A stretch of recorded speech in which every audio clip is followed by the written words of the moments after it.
Olá, eu sou Humberto Pinheiro. Na série de entrevistas que o canal Assembleia faz com os candidatos ao Senado pela Bahia nestas eleições, vamos conversar hoje e agora com o candidato Albione Souza, do PSTU. Albione Souza nasceu em Piauí, é formado em História pela Universidade Estadual Santa Cruz, leciona na rede pública de ensino em uma faculdade da região e também foi professor substituto da UNEB, candidato a vereador em Piauí, onde tem forte militância junto aos estudantes, trabalhadores e à população pobre. Albione leciona na rede pública de ensino em Piauí e também numa faculdade particular. O que o senhor imagina fazer se chegar ao Senado Federal pela Bahia? Humberto, em primeiro lugar, eu quero mandar um forte abraço a todos os telespectadores, dizer que é um prazer ter essa oportunidade de dialogar com vocês que estão aí do outro lado. Humberto, eu me apresento como professor, não sou político de carreira, sou militante de um partido socialista e venho de Piauí, a cidade onde nasci e tenho uma trajetória profissional, uma trajetória de inserção nos movimentos populares. E essa trajetória me habilita, enquanto candidato, a não me apresentar na perspectiva do candidato ao Senado de forma convencional, daquele que diz que vai resolver todos os problemas das pessoas e se apresenta como o iluminado ou o salvador da pátria. Eu, enquanto candidato, antes de ser um candidato, eu sou um professor ligado às lutas cotidianas da categoria a qual eu faço parte e vinculado a um partido que acredita que, através da militância política, se pode reverter esse processo excludente, desigual, que é avassalador no modo de produção capitalista. Então, nossa proposta de senador é uma proposta de militante, de viabilizar o acesso dos trabalhadores, como eu, da população excluída, do povo pobre, a essa forma de compreender a política, não apenas enquanto eleitor que vota e passa a procuração para o seu candidato, eleito ou não, mas entender a política como uma forma de viabilizar a participação da população, da sociedade civil, da classe trabalhadora dentro das instituições. Não para legitimar as instituições, mas para tentar dar um caráter popular e operário à instituição. Então, como o meu próprio tema afirma, Albione, o senador dos trabalhadores. Incondicionalmente, se eu for eleito, eu serei o representante da classe trabalhadora. Se não for eleito, continuarei militando cotidianamente na luta dos trabalhadores. Perfeito. Nós temos aqui 10 temas. Eu vou, por exclusão, escolher um tema para que o senhor possa responder. Para a nossa Assembleia, entrevista nesse instante, Albione Souza, candidato ao Senado pelo PSTU. A escolha é livre, candidato. O senhor pode discorrer sobre qualquer assunto da sua escolha. Qualquer assunto que o senhor achar importante, o senhor pode começar a abordar. 4 minutos. 4 minutos. Livre. Tema livre. Em primeiro lugar, é interessante que se diga que a eleição, da maneira que ocorre, para nós do PSTU, é uma eleição que, para nós, é um processo corrompido. Por que corrompido? Porque o poder econômico acaba sendo determinante no resultado das eleições. A gente não concorda que os candidatos eles se apresentem como são apresentados, através de empresas, de publicidades, que transformam aquele candidato em um produto a ser consumido, em uma mercadoria, onde as embalagens mais bem apresentáveis acabam atraindo os interesses dos eleitores. Nós nos apresentamos não dentro de uma forma perfeita, estética, mas dentro de um propósito político que a gente considere ideal, que é uma proposta política que olhe para o eleitor, para o telespectador, para o cidadão, para o trabalhador, sem maquiagem, sem discurso que agrade, que apenas esteja preocupado a densidade eleitoral, mas que eleve o nível de consciência dos trabalhadores, da juventude e do povo excluído. Então, esse momento aqui, nós dialogamos com os telespectadores e dizemos: a eleição, simplesmente, nesse formato, onde as pessoas foram viciadas em votar esperando algo imediato em troca, ela não muda nada. O que muda a vida das pessoas é a mobilização, é a organização das pessoas através de organismos de participação direta, e não esse processo onde você terceiriza o seu desejo, terceiriza as suas decisões apenas a pessoas que muitas vezes estão vinculados a um projeto político que não é o do povo, mas é o projeto político das empreiteiras, dos banqueiros, das grandes empresas multinacionais, e o povo apenas vota, mas não é representado. Então, de antemão, nós queremos dizer que o PSTU e os candidatos do PSTU são candidatos que estão vinculados a um modelo de democracia onde a democracia ela seja, de certa forma, autêntica, no sentido mais original da palavra, que é a participação direta, e não a democracia representativa, onde você almeja uma representatividade, mas o poder econômico acaba falando mais alto, porque quem financia as campanhas acaba tendo controle sobre os candidatos que são eleitos, e não o povo que vota e que decide quem é eleito através do voto, mas não decide qual o rumo da gestão pública, porque isso a gente vê e viu que acaba sendo, em primeira e última instância, resultado das conveniências econômicas. O senhor tem mais tempo. Se o senhor quiser acabar de concluir o raciocínio, fique à vontade. O senhor tem mais tempo. E isso faz com que a gente, hoje candidato, amanhã professor, a gente tente vislumbrar um modelo de política que nós, cidadãos, não vemos no nosso dia a dia. Antes de eu ser professor, eu dizia o seguinte: quando eu for professor, eu quero ser o professor que eu não tive. E tento ser esse professor que eu não tive. Hoje, como militante político, hoje como candidato, eu tento ser aquele modelo de político ou de militante atuando na política e também nos movimentos sociais, aquele que eu vejo como modelo ideal. É aquela coisa, eu não desejo para o outro o que eu não quero para mim. Então, o que eu posso garantir é a manutenção de uma coerência. Não só eu, como candidato ao Senado, mas todos os candidatos do PSTU, desde o presidente, que é Zé Maria, deputado estadual, que é o Índio, deputado federal, que é Danilo, todos eles têm a coerência como princípio. O canal Assembleia continua a série de entrevistas com os candidatos ao Senado. Dessa vez nós estamos entrevistando Albione Souza, candidato ao Senado pelo PSTU. Emprego, candidato. A Bahia conseguiu em julho quase 70 mil novos postos de trabalho com carteira assinada, segundo informações do Ministério do Trabalho. Os setores de construção civil e indústria de transformação foram os maiores empregadores no Estado. Como é que o senhor vai atuar no Senado com relação à sua preocupação ou caminho para gerar mais empregos para a Bahia?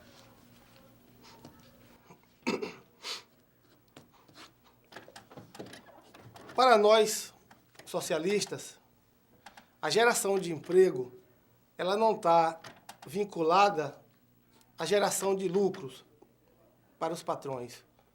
Como, por exemplo, ocorre, as multinacionais elas se instalam aqui no Brasil e o governo retira dinheiro público para garantir o aumento dos lucros das grandes empresas multinacionais que já são extremamente ricas.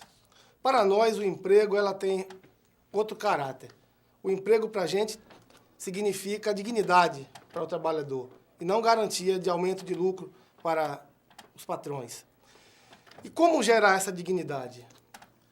Eu sou do interior e um dos aspectos, principalmente das cidades menores, é a falta de registro na carteira dos trabalhadores.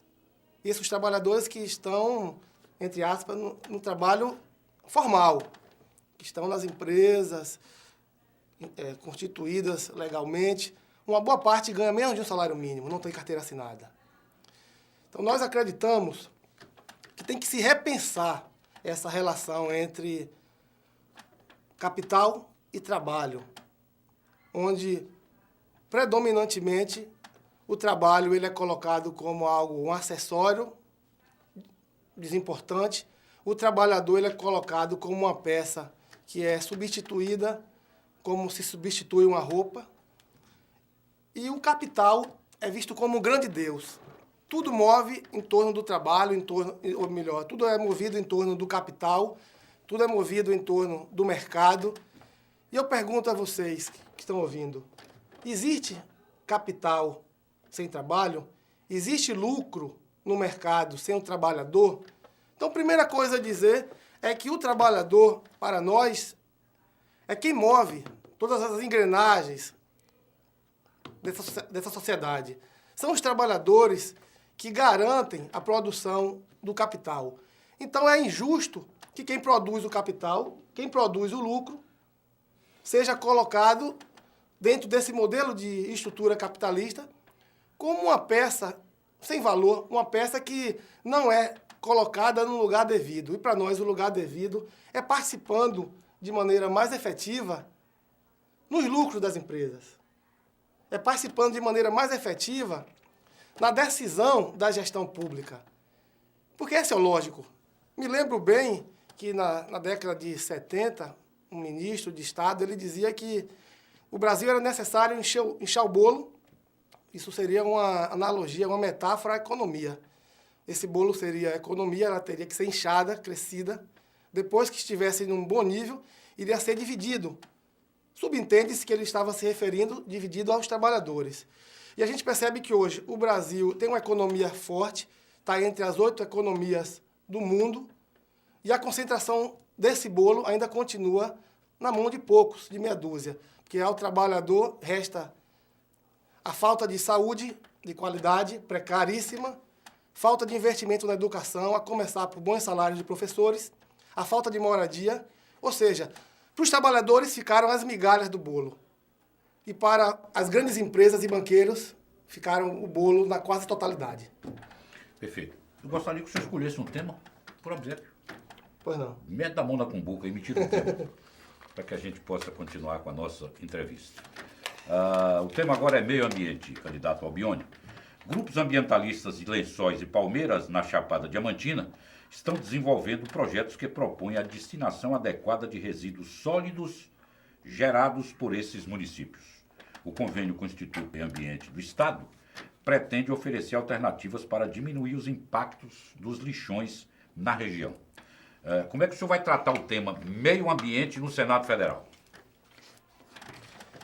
O meio ambiente é um tema muito interessante. É um tema que, para nós, é prioridade e deve ser pensado a partir de outra perspectiva. Não da perspectiva que o meio ambiente é apenas ou é tudo isso. O ar que respiramos, a água, o verde. Mas a gente pensa o meio ambiente também numa perspectiva que pouca gente diz, que é a perspectiva do ser humano, enquanto um ser vivo, que nesse processo de degradação ambiental, da poluição da água, degradação das florestas, poluição do ar, o ser humano é quem mais ataca, mas é quem mais também absorve esse impacto. Eu não consigo dissociar o meio ambiente degradado à condição do homem degradado. Tem uma coisa que me incomoda muito aqui em Salvador, que nas capitais, por exemplo, acontece sempre, nas épocas de eleições, as pessoas, os seres humanos, que também são seres que fazem parte desse meio ambiente, eles são tratados pior do que as outras espécies animais. Vocês já viram uma vaca sendo amarrada pelo meio em um balão com o nome do candidato? Ou um porco? Ou um cavalo? Não. Nenhum animal de outras espécies são amarradas pelo meio, transformadas em troncos para promover aquele candidato que está ali no balão. Eu te digo, enquanto eleitor, eu não votaria jamais em um político que transforma um ser humano em tronco vivo, para promover o seu número, sua legenda. Aí eu pergunto, se esse grupo político se ele faz isso com esse ser humano hoje, o que é que ele vai fazer quando estiver gestando o Estado? Então, na nossa perspectiva do meio ambiente, a gente acha que o ser humano tem que ser, primeiro, visto também. Não se adianta falar, vamos preservar tal espécie, se a gente não perceber que o ser humano é a espécie que está sendo mais atacada, degradada, degenerada, tratado como coisa, coisificado. E muitas vezes esse exemplo vem de cima, vem daqueles que hoje estão ocupando o espaço na gestão do Estado. É uma perspectiva que pouca gente diz no meio ambiente dessa ótica, mas nós acreditamos também que a degradação ambiental, nessa perspectiva convencional, que a maioria dos grupos ecológicos fazem, que muitas vezes essa perspectiva acaba sendo, não todos, mas uma boa parte, o modismo. Muitas vezes hoje é moda. Não lave o carro na porta, mas esse grupo ecológico, muitas vezes, ele é conivente com a mineradora que gasta uma vazão de água que é superior a muitas cidades dos municípios. Então, muitas vezes, o ambientalismo está se transformando em um meio fácil de obtenção de verbas, de recursos, e há uma indiferença ao ser humano, que é dos membros desse ecossistema que vem sendo atacado, e nós muitas vezes tratamos com indiferença, naturalizamos a miséria, a fome, a desigualdade, a pobreza, e fazemos discursos moralistas, ecologistas, que dizem que estão preocupados com as outras espécies. Mais um tema para o candidato Albione de Souza, candidato ao Senado pelo PSTU nas eleições de 2010 aqui pela Bahia. Cultura. A Secretaria da Cultura do Estado e a Fundação Palmares estão promovendo um curso voltado para o ensino das relações étnico-raciais. Cerca de 200 educadores, professores da rede estadual, serão capacitados para a atuação em 20 comunidades quilombolas de 8 territórios de identidade na Bahia. A pergunta é, no Senado, como é que o senhor vai trabalhar pelo desenvolvimento da cultura?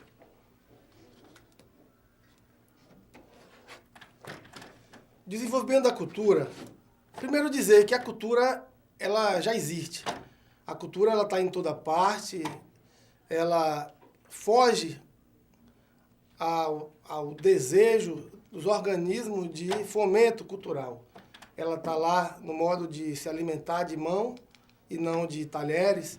Ela está lá naquela forma de a cantiga de roda ou o samba lá do fundo do terreiro do sítio, da fazenda. Mas o grande problema é que, desde algum tempo, a cultura tida como cultura para alguns, principalmente para alguns gestores, se apegam apenas ao modelo da erudição, da cultura erudita, da cultura formal, da cultura letrada, da cultura que gera renda, que gera divisas, a cultura que serve aos interesses das grandes empresas de turismo. Eu que moro no interior, eu sinto uma carência tremenda de estímulo à cultura.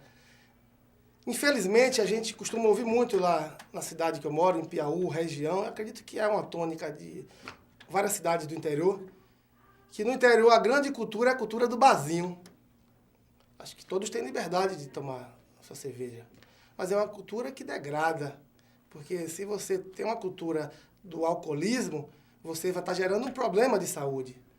Você vai estar gerando um aumento da criminalidade, de acidentes em consequência do álcool, mesmo sendo uma droga legalizada. Então, nós achamos que tem que se ver essas coisas de uma forma menos ligadas aos interesses dos grupos que detêm o poder econômico e mais ligadas às pessoas simples. Vamos dialogar com os estudantes dos colégios municipais, que muitas vezes vivem num ambiente cultural rico. Eu digo isso como professor em Piauí, da rede municipal de ensino, e de maneira geral as pessoas dizem, não, aluno da 5ª à 8ª série, eles não têm muito a oferecer. Eles ainda estão incipientes na formação. Aí você vai para uma sala de aula, conviver com eles, e você percebe cada talento extraordinário. Mas só que a lente, a lupa, desses indivíduos que gerenciam os recursos para a cultura não conseguem captar esses talentos que estão pulverizados, que estão lá na base, nas periferias, nos guetos, nos interiores.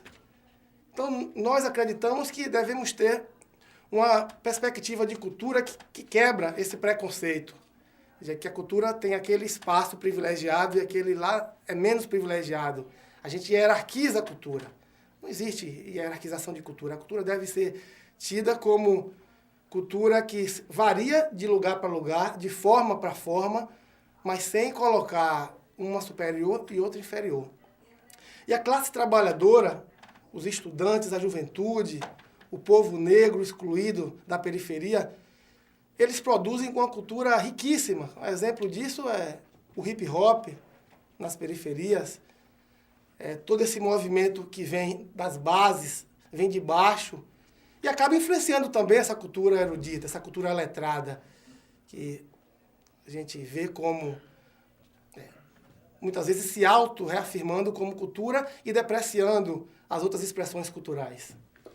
Mais um tema para o candidato Albione Souza, pelo PSTU ao Senado da República, nas eleições de 2010, agricultura, candidato. O Plano Safra para a Agricultura Familiar 2010-2011 vai destinar 16 bilhões de reais por meio de custeio e financiamento do Pronaf. O Programa de Agricultura Familiar coloca 70% dos alimentos na mesa do brasileiro, ou seja, ela vem do pequeno produtor. O tema agricultura e a situação do homem do campo no Senado vai ter que ótica, segundo sua visão, se o senhor chegar lá como senador. Aliás, o mais jovem senador da República. A agricultura, para nós socialistas, é a base de qualquer tipo de sociedade que se proponha a ser igualitária.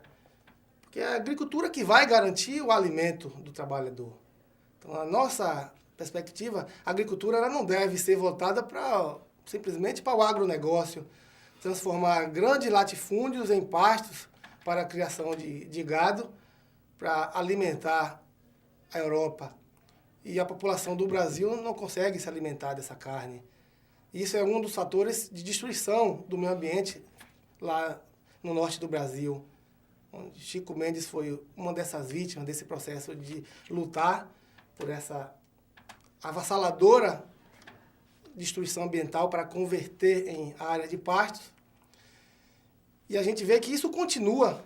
Chico Mendes morreu, outros líderes sindicais e ambientais morreram, e mesmo no governo do PT, isso continua sendo uma constante. Então é necessário que se leve a sério a agricultura.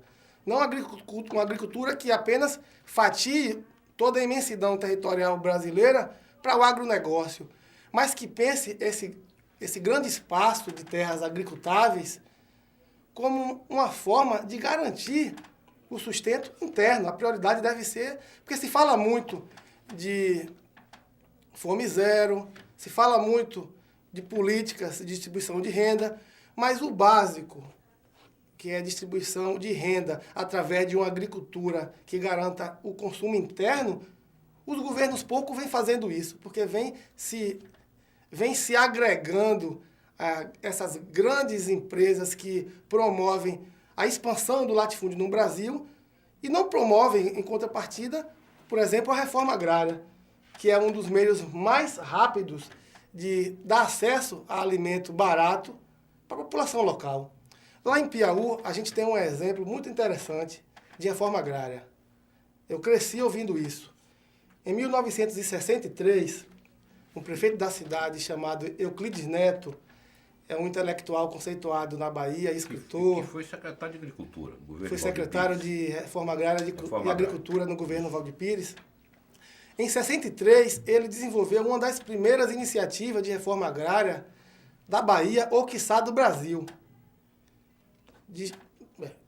A prefeitura adquiriu uma área de terra, que era uma fazenda de cacau, e converteu aquela fazenda de cacau em uma propriedade coletiva, onde era do Estado a terra, mas os frutos eram dos trabalhadores. Algo naquela época inadmissível, porque falar em reforma agrária era uma afronta para o regime militar, quanto mais desapropriar uma terra para fins de reforma agrária. Se passaram 47 anos e essa experiência de reforma agrária continua viva, continua trazendo dignidade para os trabalhadores que estão lá de geração a geração.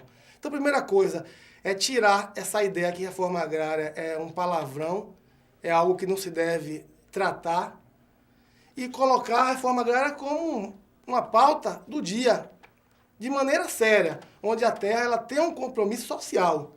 Não a reforma agrária que vai servir a interesses que não são a quem trabalha, mas tem que estar a serviço de quem produz.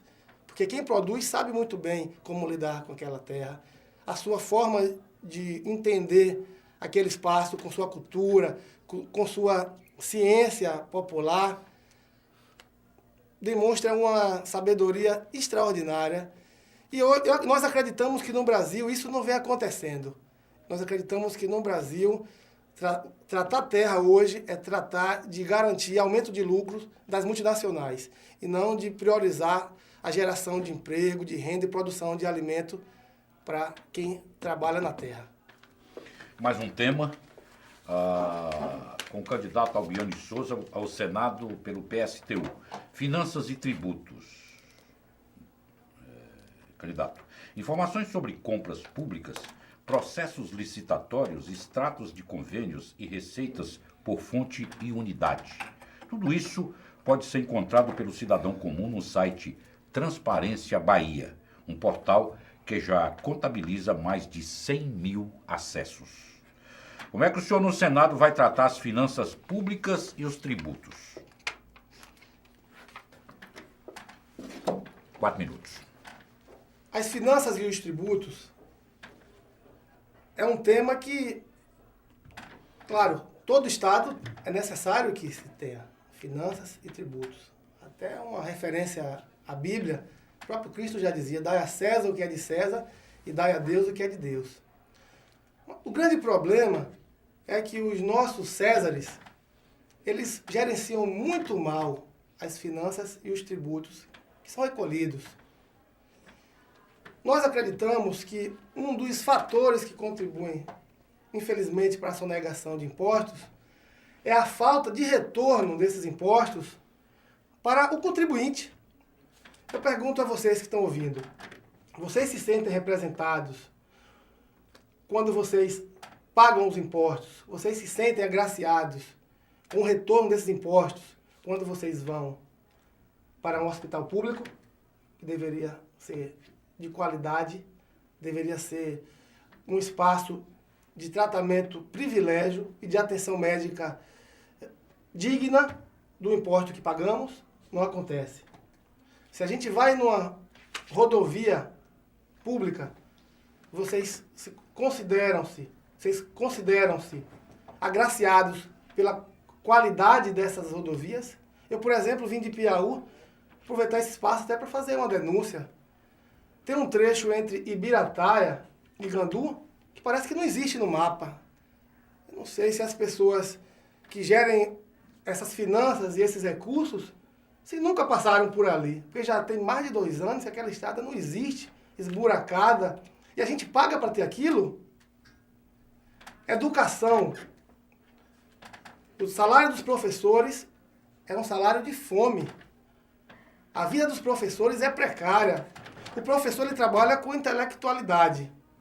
Qual professor hoje que tem condição de ter um acervo bibliográfico para elevar o seu nível intelectual? O Estado sabe disso, sabe que o que ganha normalmente dá para chegar até o final do mês, mas cobra muito. Eu costumo dizer o seguinte, quando alguma coisa dá certo na educação, o Estado recebe o mérito, diz, conseguimos sucesso. Quando dá errado, o Estado culpa os professores e chamam de incompetentes. Isso é uma falta de seriedade terrível. Eu tenho plena certeza, quando os cidadãos, quando os trabalhadores, a juventude, quando eles se sentirem agraciados com o Estado, eles vão contribuir com todo o prazer, com toda a satisfação. A cultura, como já foi dito, a gente mora no interior, o indivíduo que não tem a condição de pagar para fazer um passeio, para ir numa praia, ou subsidiar sua própria diversão, ele vai se limitar à cultura do barzinho, porque o Estado não assume essa responsabilidade de garantir na cultura, no lazer, na saúde, na educação, nenhum tipo de condição básica para um indivíduo. Então o indivíduo ele fica retraído a pagar os impostos. Ele acaba... Eu acredito que um dos grandes fatores, o Estado fala muito, condena a sonegação, mas não assume a falta de seriedade nos investimentos, que poderiam gerar uma maior contribuição do indivíduo, do cidadão. Então, falar de contribuição, de finanças, primeiro é falar de melhorar os serviços que deveriam ser canalizados através das finanças, através dos recursos que poderiam elevar o prazer, a satisfação e a dignidade humana. Perfeito. Mais um tema para o candidato Albione Souza, candidato ao Senado pelo PSTU nas eleições de 2010 pela Bahia. Segurança pública. O tráfico de drogas como crack, maconha e cocaína é responsável por 85% dos homicídios na Bahia, segundo informações da Secretaria de Segurança Pública. A inclusão dos municípios de Salvador, Lauro de Freitas, Simões Filho e Camaçari no programa de ações integradas na prevenção ao uso de drogas pode ajudar no combate à violência.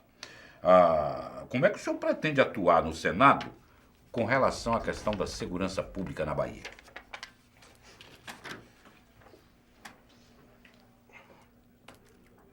Falar de segurança pública, como falar de qualquer tipo de tema social, não se encerra simplesmente em falar das consequências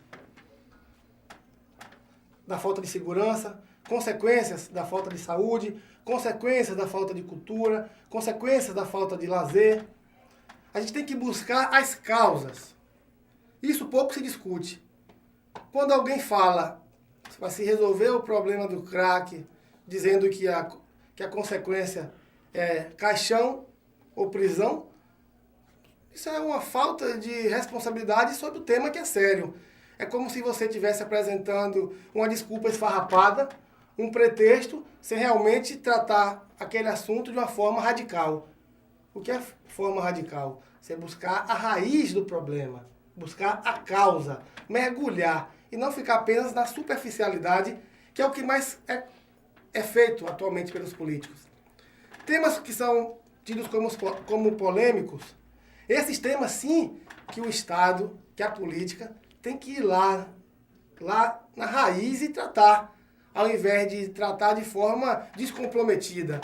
Como é que se trata o aborto?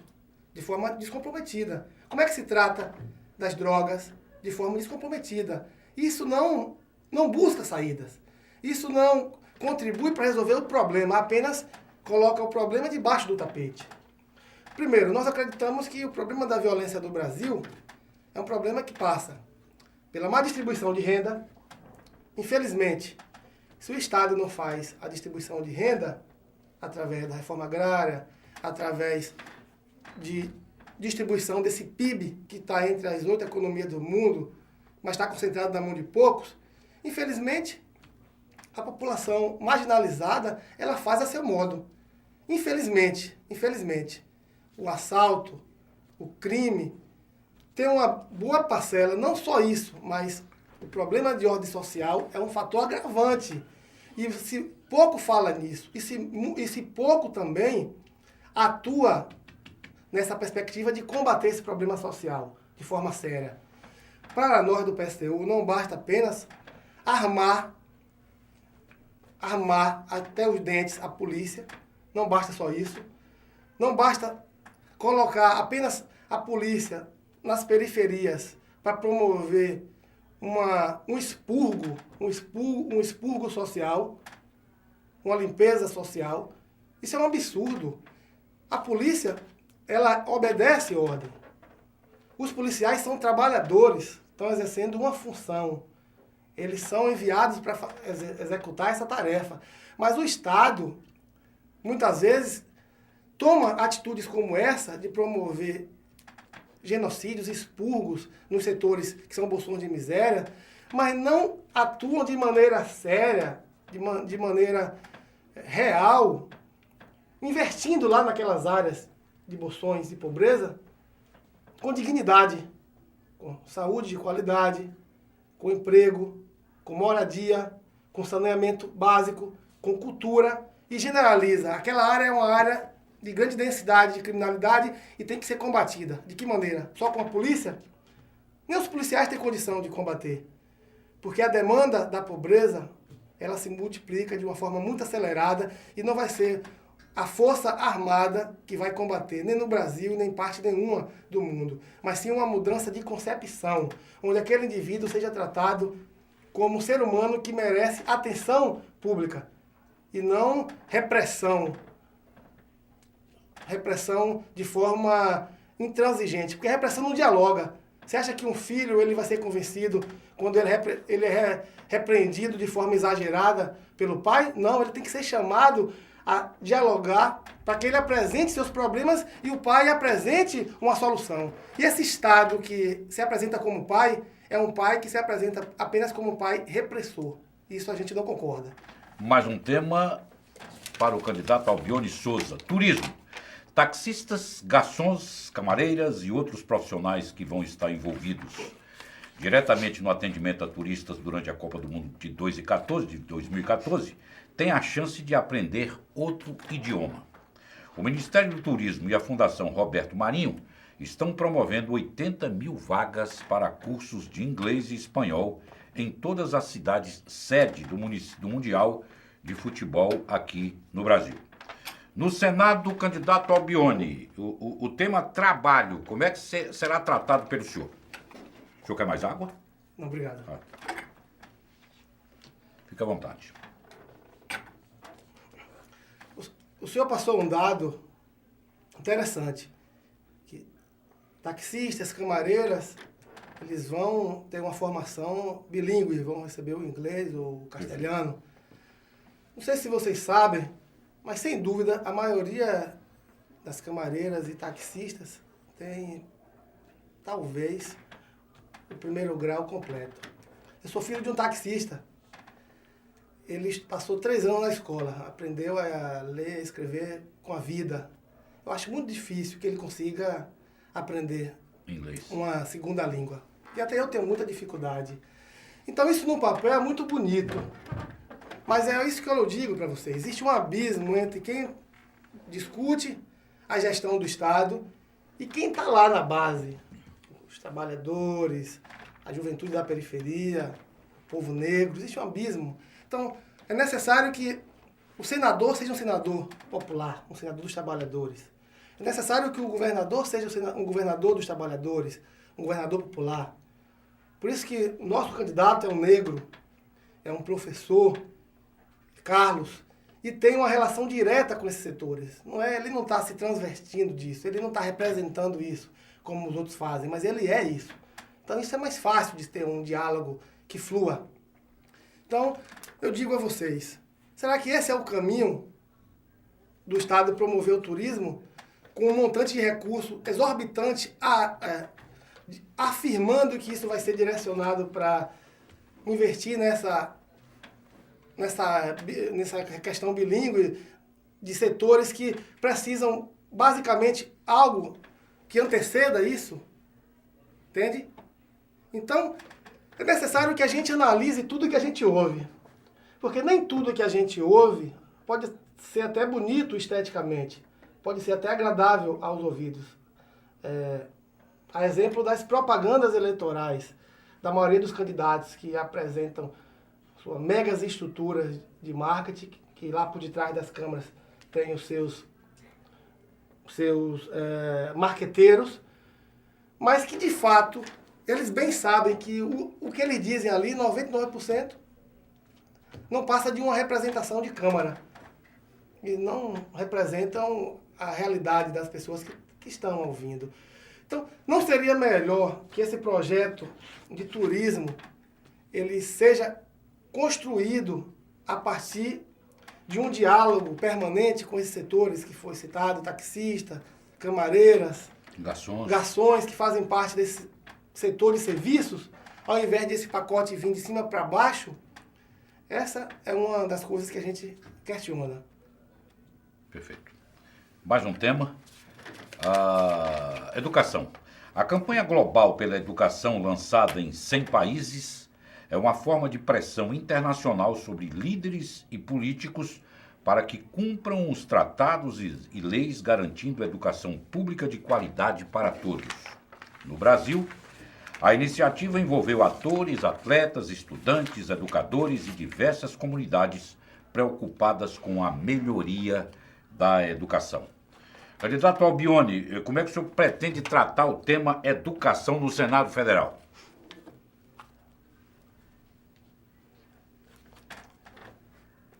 A educação no Brasil vem ocupando um lugar triste no cenário mundial. Na Bahia, isso não é diferente. Para que vocês tenham uma ideia, existe um índice de desenvolvimento da educação básica no Brasil que é mensurado.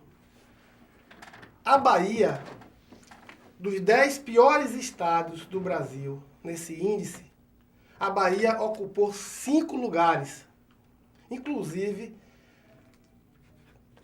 a pior cidade colocada nesse índice é uma cidade vizinha lá de Piauí. Uma cidade que, se não me falha a memória, chama, me perdoe, Apuarema. Exatamente, Apuarema fica próximo a Piauí. Então é muito bonito fazer campanhas para a educação com artistas globais, que convencem facilmente, mas, por outro lado, a educação, em termos funcionais, ela vem capengando, vem se arrastando. Não basta apenas investir em propaganda de educação, sendo que, por exemplo, os professores estão com uma grande pendência com o Estado, com uma falta de compromisso em pagar a defasagem da URV, que é um clamor não só dos professores, mas também de outras categorias do Estado.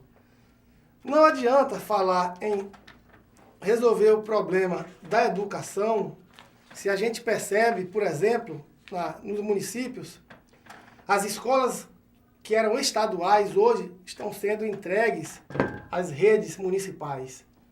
E essas escolas, muitas vezes, elas são longe, são distantes da periferia, onde aquela escola municipal está situada. Muitas vezes, aqueles professores que ensinavam naquela escola municipal, eles não encontram vaga na escola estadual que assumiu aquele espaço. E tudo isso percebe de forma concreta, de forma prática, o descompromisso do Estado, principalmente o Estado capitalista, que é o Estado nosso. Porque o Estado capitalista acaba entregando a educação à iniciativa privada. O governo Lula, o governo Wagner, eles têm incentivos para a iniciativa privada. Existe uma série de políticas governamentais que direcionam verbas das universidades públicas, tiram das universidades públicas e direcionam para as universidades particulares. Existe uma política de sucateamento da educação pública. Isso faz com que as pessoas de classe média tirem uma grande parte do seu orçamento para bancar as escolas particulares. As escolas particulares estão abarrotadas, porque as pessoas hoje acreditam que o ensino nas escolas particulares são ensinos melhores. Isso é uma política orquestrada pelos governos para gerar uma degradação da escola pública, na medida que não investe de forma maciça, não investe de forma séria, que corresponda realmente com a necessidade de um Estado que se apresenta como Estado preocupado com a educação. Isso faz com que a educação pública cada vez mais, no nível superior, no nível fundamental, no nível básico, cada vez mais viva uma crise absurda, e o próprio governo, que deveria suprir essa crise, poderia estimular a melhoria da qualidade da educação pública em todos os níveis.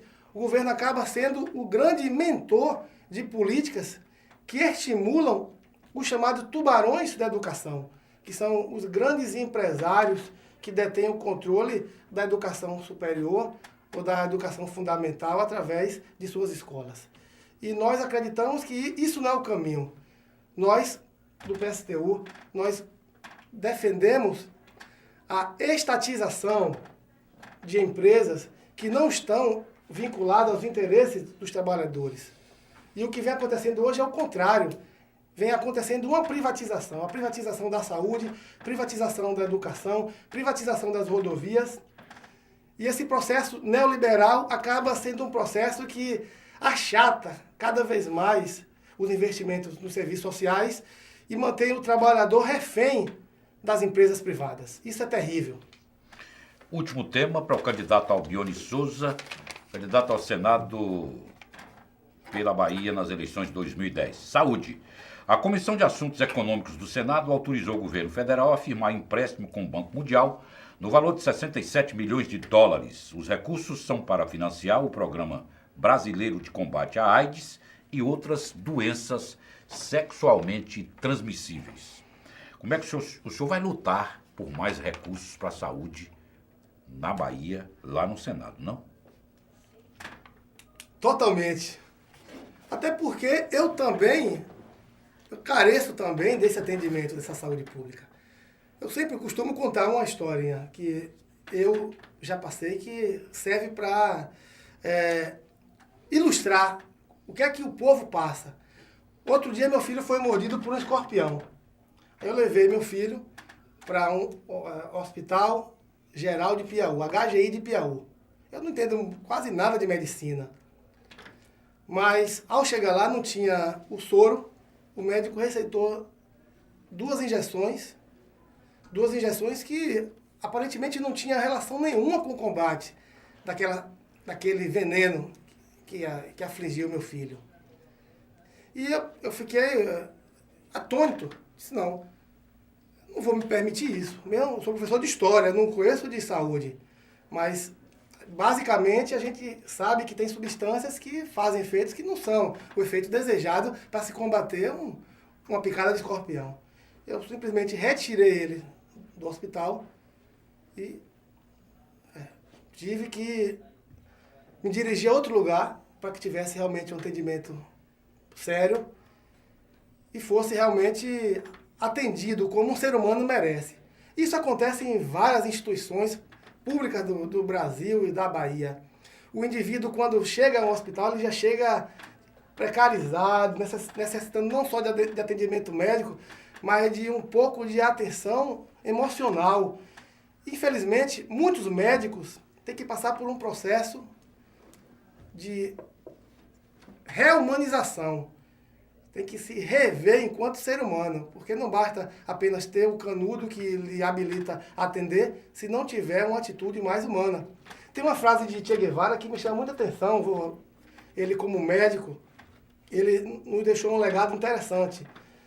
E um dos legados foi uma frase que diz muito respeito a isso. Ele diz o seguinte, que para auscultar o coração de um povo, não é necessário de um estetoscópio, é preciso apenas ter um coração. A medicina, ela é simbolizada por um estetoscópio. Mas mais do que um estetoscópio, que é um aparelho frio, deveria ser simbolizada por um médico ou uma médica que manuseia aquele estetoscópio com mais amor à causa, com mais compromisso com a dignidade e a vida daqueles pacientes que chegam ali nos seus consultórios. Sobretudo os consultórios da rede pública estadual, que não precisa nem eu falar, basta apenas as pessoas se dirigirem para saber como a coisa acontece. Desumano.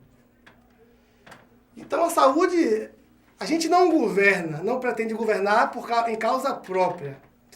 O senador Albione não é o senador das causas próprias. É o senador que pensa a coletividade. Eu quero me beneficiar de um Estado que trate o ser humano, que trate os trabalhadores de forma digna, porque eu também vou ter acesso àquilo. Infelizmente, a política atual, as pessoas pensam no umbigo. O que é que vai trazer benefício para mim, naquela obra O que é que eu vou me beneficiar naquela construção, junto com as empreiteiras? Naquele hospital, o que é que eu vou me favorecer com o meu grupo político, que eu vou tirar proveito naquele atendimento através de regalias para quem são meus afilhados, meus apadrinhados. Nós do PSTU pensamos um Estado onde sirva bem a todos, sobretudo os que mais carecem, aqueles que não têm condição de bancar sua saúde e sua educação através das instituições privadas. E nós nos incluímos também nesse setor. Nós também iremos nos beneficiar na medida que uma grande maioria se beneficie. Nós estamos encerrando essa entrevista com o candidato Albione. O senhor tem agora 1 minuto para suas considerações finais. Antes que o senhor se manifeste, foi um prazer enorme dividir essa bancada com o jovem candidato ao Senado pela Bahia. 1 minuto. Primeira coisa a dizer, que todos esses problemas que foram citados, abordados, eles vão se rolar por muitos e muitos anos, enquanto nós vivermos sobre a égide do capitalismo. Porque o capitalismo, na sua essência, é um modo de produção que está a serviço da garantia do lucro, da garantia do acúmulo de capital das grandes empresas, dos banqueiros, das multinacionais, em detrimento dos trabalhadores, da juventude, do povo excluído, que é esse setor que a gente acredita que só vai ser beneficiado quando nós caminharmos para o socialismo, onde nós construamos uma sociedade igualitária, onde o ser humano seja o centro e não o capital e o lucro de poucos sejam prioridade às custas da miséria, da fome e da injustiça social. Então agradecemos pela oportunidade e deixo um abraço para todos os camaradas, todos os amigos e companheiros que nos ouvem. Obrigado. Obrigado pela sua atenção, nós ficamos por aqui. Canal Assembleia, TV da Casa do Povo.